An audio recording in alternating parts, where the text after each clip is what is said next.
Ons word so vasgevange met materialistiese goed, met wat ons bereik en as dit weggevat word, waar word jou identiteit dan opgebou? Is jy nog steeds so sterk as jy gedink het jy gaan wees? Is jy nog steeds so positief soos jy gedink jy gaan wees? Dit wat jy al die jare gebou het en dit word van jou weggevat. Wat dan?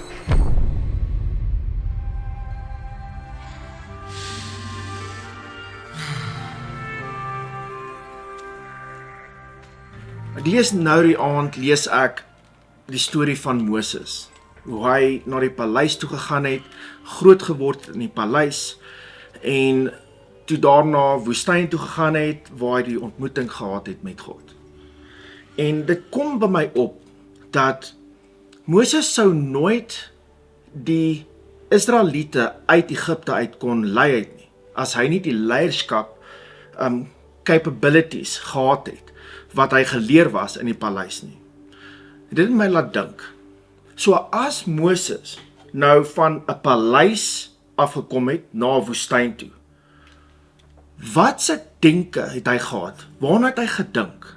Het hy dalk gedink, hy is nou om die skape, en hy is nou in die woestyn, hy het die gedagte van leierskap, hy het die gedagte van koningskap, hy het die gedagte dat hy weet waarna toe hy in staat is. Maar hy is in 'n woestyn. Hy is in the middle of nowhere, en hy weet nie wat volgende gaan wees nie. Ek weet nie of jy al ooit so gevoel het nie. Ek weet nie of jy al gevoel het dat jy in limbo mode is, en jy weet nie wat's volgende nie. In jou moeilikste tyd, voel jy en jy bevraagteken, God, waar is U? Wat moet ek doen met my lewe? Ek sit in 'n woestyn, ek sit met skape rondom my, wat ek na moet kyk. Ek kom van hierdie paleis af, ek kom van hierdie koningskap, ek sou Egipte gelei het, en nou sit ek in 'n woestyn, en ek weet nie wat's volgende nie. En in sy woestyn, in the middle of nowhere, daag God op. Jy voel dalk, jy is nêrens, jy weet nie wat's volgende nie. Dit is Februarie maand, jy weet nie waartoe jy volgende gaan nie. Waar is jou volgende paycheck, as ek dit so kan stel? Waar is jou volgende nuwe plan?